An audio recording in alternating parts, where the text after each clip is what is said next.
Okay. Um, so, uh, I'm going first. So, hey, all of this is Ted. So we're here talking about the um, technology that we can use in the classroom. And I have a number of different things that I use in the classroom and my students use. So the first one that I wanted to talk about was Evernote, and Evernote is a great program because we actually install it on every kid's computer before they come into school, and it's nice because it's a cloud-based program. So you create a username. In our kids' case, it's the same username they use for everything else. But they're able to access their notes no matter what. So if they have a computer problem or any other technical problem, they can get to their notes. So they don't really have an excuse of, oh, my computer broke, or oh, I couldn't get on. Uh, or they can also share the notes. So they say, oh, well, I missed school, so I didn't get the notes. So their friends can share the notes taken in class with them. So it's a really good platform for communication with the kids, and it ends up being a really useful program. It's also great because it's very easy. It's not like Word where it constrains you to just word processing. It allows the kids to draw directly on it. They're pretty crafty with their touchpads. They can also include diagrams in there, and the kids, I would say about 80 to 90% of the kids at St. Paul's use the Evernote program for their note taking, and it's great. I guess I So, have a question for you about that, Ted. yeah, Do you ever use it as for assignments, or is it more like just note taking, things like that? I mean, do they ever create like an assessment to turn in? that's a good question. No, so they don't. Every once in a while, I will ask them to share their notes with me if I feel like the note taking ability is not up to par, especially at the beginning of the year. And I can actually go in and I can write on their notes and give them feedback on, oh, you should be taking more time to write out your definitions, or you should draw diagrams a little bit better. And that's good to get, especially the younger guys, off on the right foot at the beginning of the year, to make sure that they are writing down the important things and not focusing on the unimportant things. Sometimes we get into some little tangents and discussions, and for some reason those tend to really excite the younger guys, and so they'll take lots of notes on the tangents and not the main picture. They'll get lost in the details of the little stuff. Okay. So yeah, to answer your question again, yeah, I don't use it for homework assignments, but I do use it as a it does become gradable material in a way. Okay. Yeah. Um, so the other programs that I use TED a lot. We recently did a research paper. My seniors did a research paper on Superfund sites. That's Superfund, not to be confused with a Superfund site. Superfund site, uh, FUND, is a site that becomes so polluted that the government has to take it over in order to manage the cleanup process, and is basically quarantined until it's cleaned up. So we watched a number of local TED Talks on one from Baltimore. We did one from New York about how to effectively clean up and the action plans to clean up these sites. TED is great for a number of reasons. Especially as something you can cite because they have the interactive transcripts.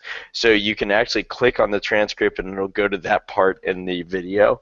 I've found that the kids, it really helps the kids with their research skills. Being able to quote something and then properly cite it helps enormously with providing quotes and um, practicing their APA format, which is required at our school.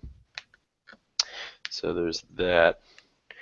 Do you guys have any questions about TED. It's pretty straightforward, but it's basically the YouTube of education. Yeah, that's what I've gotten from just looking at the website and kind of looking through some of like the lessons they have on there. It seems Hmm. pretty helpful. Hmm. Um, I know that I'm very a multi-style learner, as there's no real one learning style is what I found, and that Right, just including all of them is really helpful. So right. And I'm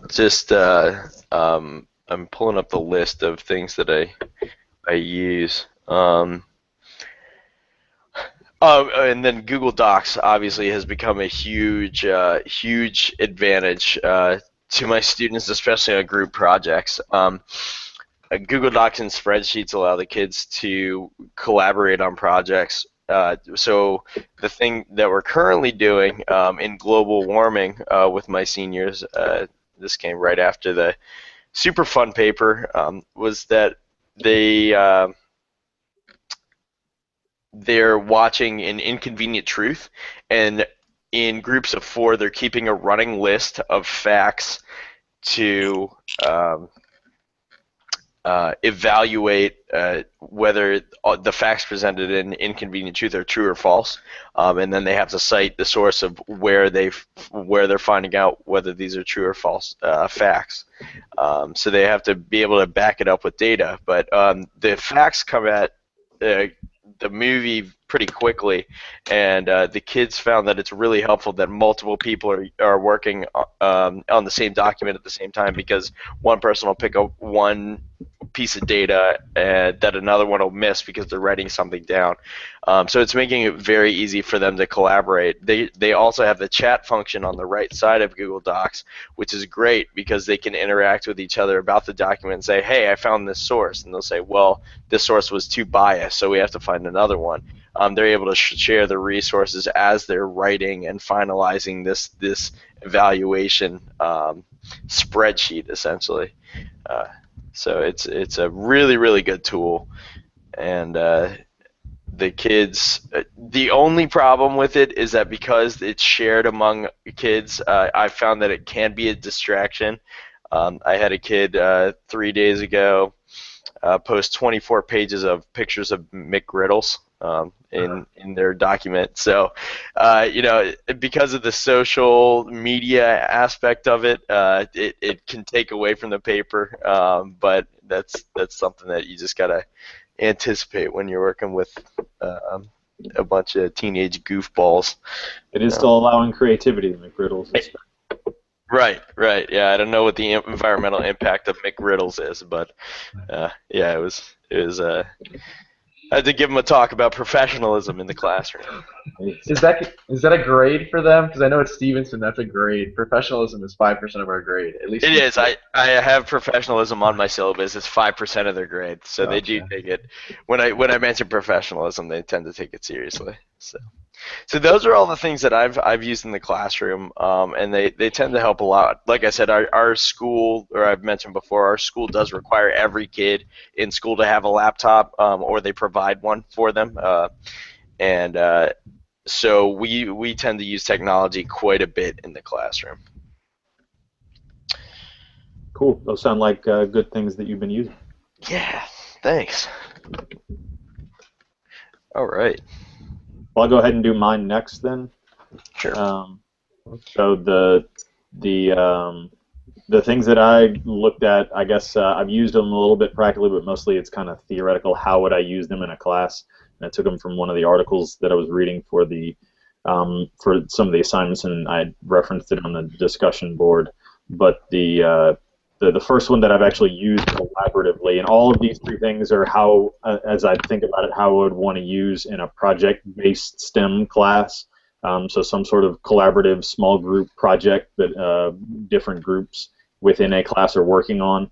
So the first one that I have used is Dropbox. I've used that as a collaborative tool to fill out forms, like with coaching athletic teams trying to put together a schedule for like what we're doing for practice. We all don't have to be there to do that. You can put up like an Excel spreadsheet on Dropbox, and everybody just fills out what they're going to do, and so that lets us know what's going on, and so you can just add that on to whatever you're doing in a class. Like you could be doing an experiment where you're gathering data like for the environmental science unit that we're working on, like part of like the summary lesson that I've been working on is people could go out into their backyard and gather data from the plants and the environment, then they could put it into an Excel spreadsheet and then be able to evaluate that back when they get into class to try and answer a hypothesis, gather some data, and then make some conclusions from that. So I think that's one of the collaborative things that you can use Dropbox, where you don't have to be together to do it anymore, and it's an easy way to capture data. Right. The next two things were more were directly from the article that I looked at, and I thought that they were just new twists to things that I wouldn't have thought to use them before. But the first one was taking a regular screen projector that would project something onto a wall and mounting it so that it's facing down over a workspace, and it's called a downward facing projector, so that you turn, you can just turn a large table into a work surface so that everybody could be up close looking at a computer screen from the projector, and it allows them to interact with it in a different way that makes it more collaborative. So you could, instead of having like a laptop on someone's lap where it's just different parts of the screen, you can spread it out so people are working on different things. So you might be able to separate the screen into like an Excel spreadsheets on one side, a Word documents on the other, and then maybe an image that people are working on, and then you can write on that space, like put paper down and write notes and different things. So I thought that was just an interesting way to create a collaborative workspace physically in the classroom that people can use. And it would, if you had a projector in your room, I don't know how difficult it would be, but it might not be that difficult to set it up so that you can do that. The article then also referenced how you can use Facebook, so social media, to be able to kind of keep collaboration and keep a group working. So they used it as, in the article it talked about record keeping, so being able to check in within the group, starting a group on Facebook and log in about progress on a group, talking about how you're going, how your work on your project is progressing, whether it's like a laboratory assignment or something like that. And so I think it's not a lot different than we've been using it in the class ourselves, everybody together being able to post things up, discuss them, continue the conversation outside of the classroom, and also being able to check in and let everyone else know what's going on. So I think it works similarly to Dropbox, but it's just a little bit easier to interact in more of a conversational way. So I think putting all of those three things together are, I think, ways that you can assist in creating a collaborative project, giving a group an opportunity to interact with technology and interact with the members in the group in a different way, and hopefully make it easier to do things and do things a little bit better to answer the questions that you're working on and come up with a better result for the project. Awesome. Wait, so tell me a little bit about this downward facing projector. So that sounds really cool. So like, what would be a specific example of something that you could do with the kids to interact with them that way? The example from the article, it was a graduate level design course at the college level, and it was a original investigation to see if that tool would be used. And so they put it up, and they had so it was like a kind of a graphic design. So it's a digital design portion where you would come up with something on a computer, sketch it out in theory, and so they put out different things, like they had paper, they had whiteboards, and they had this downward-facing projector, and everybody in the class went directly to the downward-facing projector where they started pulling images off of like, Google Images, or using some sort of like CAD program or something that I don't know anything about for a design program, but actually drawing it up on the computer and then being able to project it down so the whole group can look at it, zoom in on things they want to look at, and one group might start working on that, and the other group might start working on something else. So it kind of, if you can, the way that I think about it is it turned like a large desk, like a big art workstation into an iPad screen. That's what they were trying to do. That's cool. Give you the opportunity to interact, and I guess if there's some entrepreneurial person out there, that would be one of the next educational tools. Instead of having like a smart board, have like a smart table so that you could interact with it like that. But that's what you just, the main thing that I've been going is how could you use that, and I think you could do it like in a class setting, like a project that I would come up with, like let's say if I was doing a sports medicine class. You know, it's easier to be able to project like an anatomical diagram down, you know, on a table so that the four people can look at it, and it's a little bit easier to observe some of the pictures and things that are going on, but still kind of create the group dynamic to work on it. So I just Right. thought there's some interesting things that you might be able to do with it. I don't, and I'm just scratching the surface because I'm not in a situation to be able to use it right now. But I think that it was just, the article was just interesting because all of the classes, they had different groups for the research. All of them chose the downward facing projector over like a whiteboard to draw on or just paper to do anything with. They all tried to do their conceptual part digitally on a computer and then project it down so that everyone could look at it. Awesome. That's really neat. I know the school that I'm working in right now, it is all group work, and she only usually gives 1 or 2 worksheets for a group of 4 or 5 kids, and there's just 2 or 3 kids in every table who are just sitting there doing nothing. They're like, I can't do my work because she needs the worksheet and I don't have the worksheet. So something like that seems really, really innovative. Huh. That's I think interesting. you know, rather than, you know, projecting it up on the board for everybody in a lecture style, you get like the 4 or 5 kids who can kind of say, well, no, this is what we decided we need to investigate or look at, and they get to be able to control it a little bit more. So I think that there's some opportunities to do different things there. Yeah. Seems like it's a very personalized education, more hands-on, definitely, for sure. Yeah. Um, Yeah. Cool. I really hope this is recording. I think it is. I was just Googling to make sure. I think it's not just a broadcast. I think we can go back and watch it later. But I can also edit this out later. But all right, cool. So and what were the other 2 things that you were saying, the Tommy? For Dropbox and Facebook. Yeah, Dropbox, right.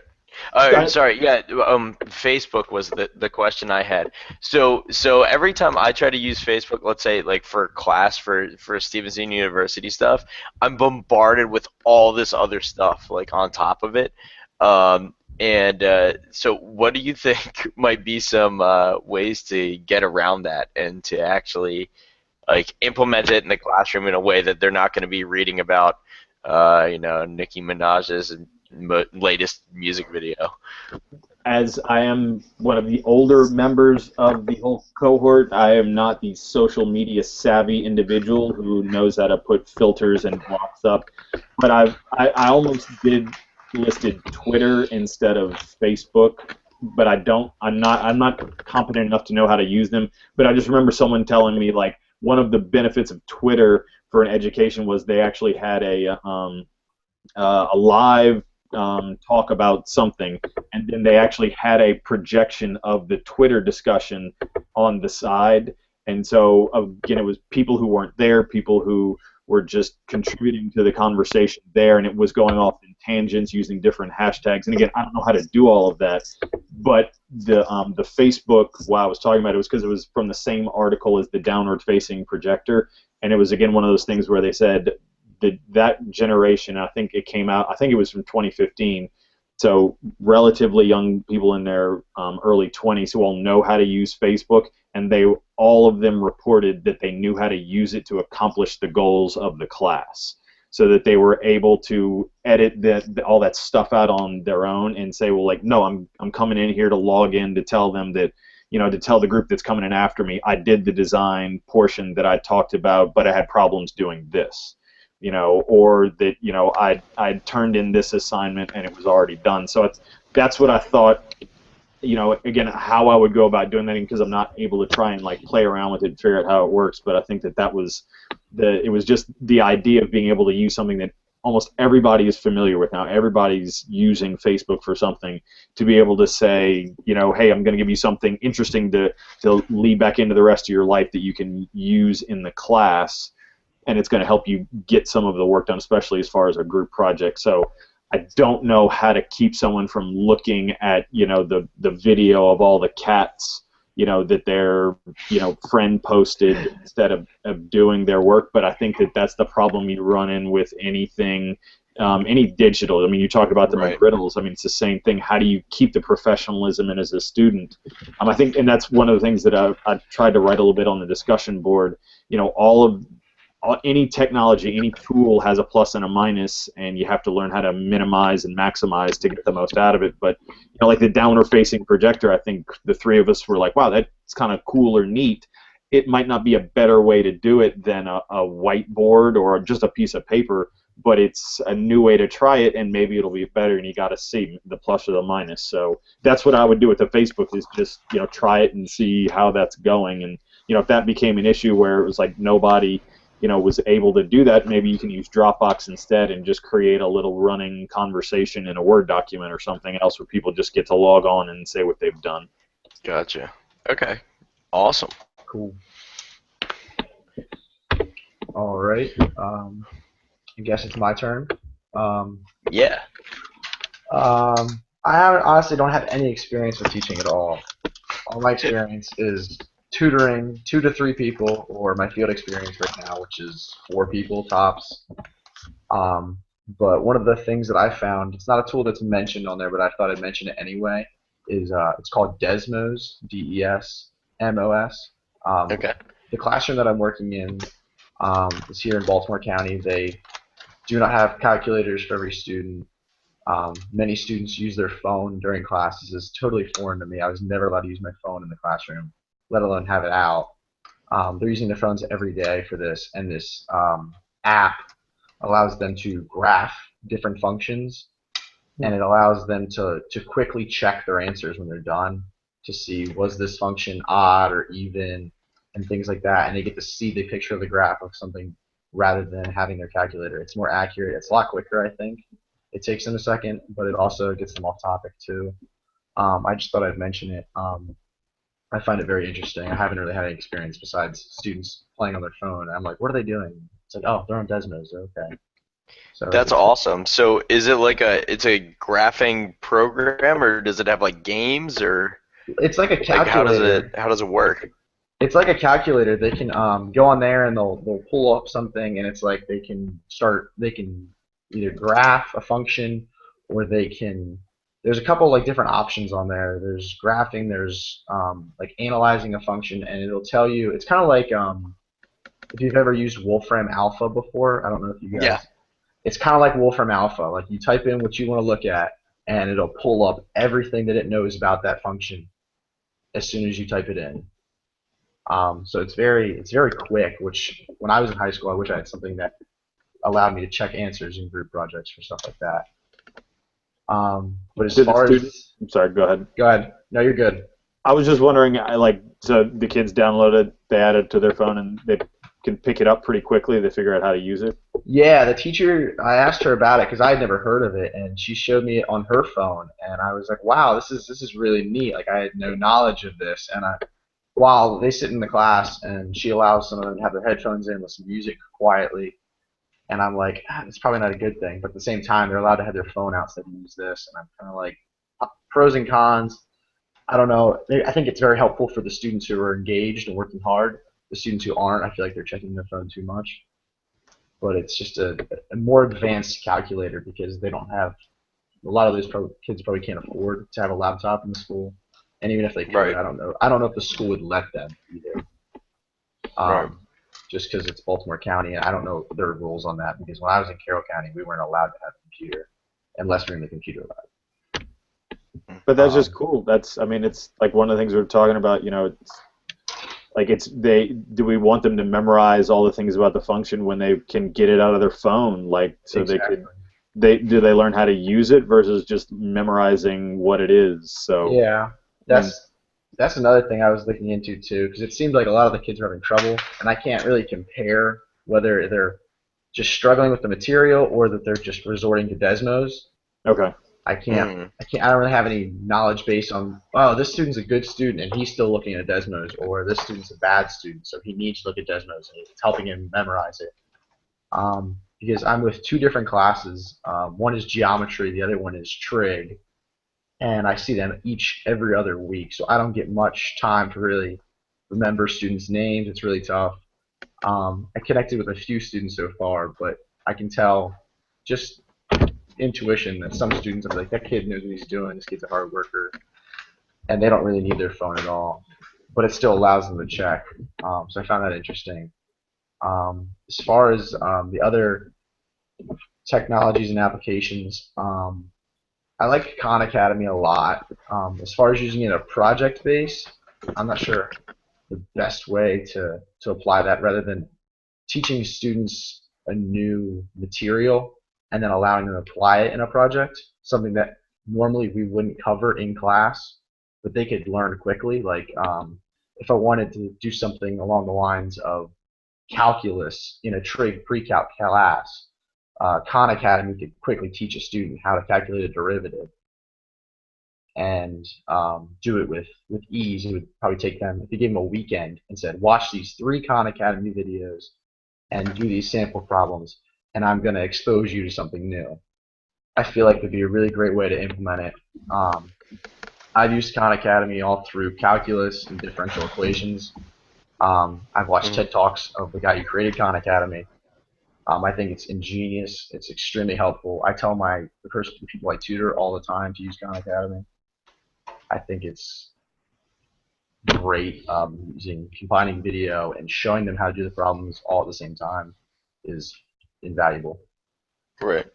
Well, I know that the chemistry teacher at my school, to prevent kids that are understanding things quickly, to prevent them from getting bored, on the syllabus he always includes like 3 or 4 Khan Academy videos, so the kids, if they're understanding something and other people are really struggling with it, the kids can plug in. They have permission to plug in their headphones to their computer and do like deeper learning on a subject, which is super helpful because they're learning, they're being productive in the classroom, while it gives the other kids time to grasp concepts that they're not really getting.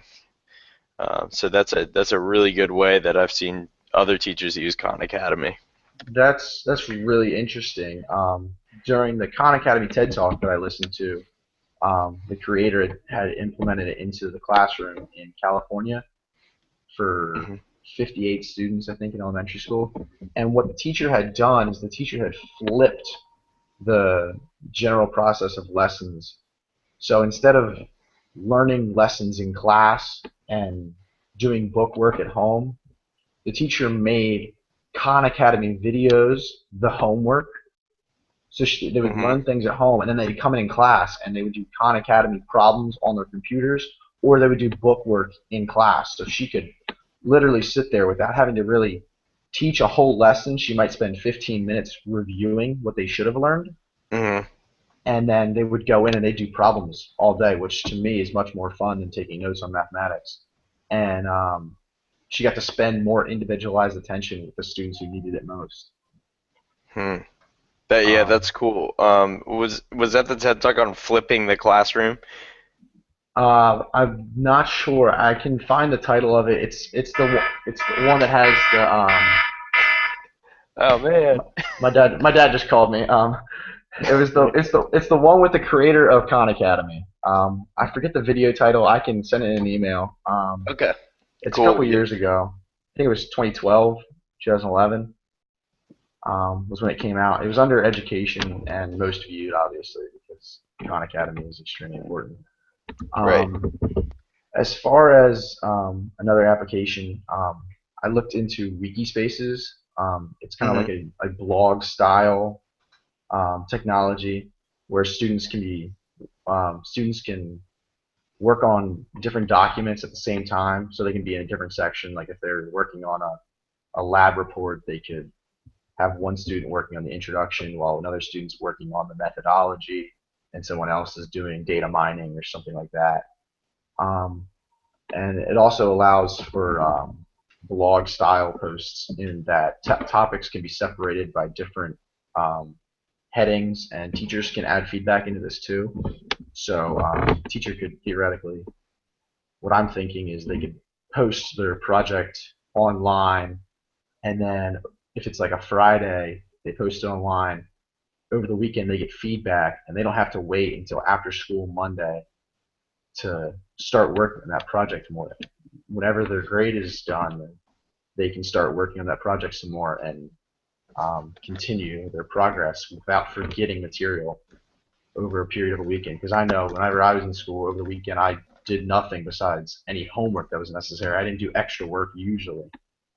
So it allows, I think immediate feedback is extremely important. And I think this is just one more way to connect students to more education more often. Gotcha. I'm not sure else how I could use it at this point. Um, I guess when I get into more teaching environments, I will come up with ideas and try guess and check, trial and error kind of method to find what works. And the other one that I liked was I've always liked TED. I listen to TED Talks at work during my lunch break every day. People ask me if I want to go eat lunch with them, and I say no. I'm going to watch some TED Talks on education. Hanging out with Ted, huh? Yeah, I'm hanging out with Ted. I'm at a finance. Ted. I'm at a finance company, and they'll look at me like, "Why do you want to be a teacher?" Right. So I like the TED Talks just because some of the speakers are extremely life changing, I think. And one of the videos I watched from TED was about a math teacher who took a textbook problem, and it was learning about slopes.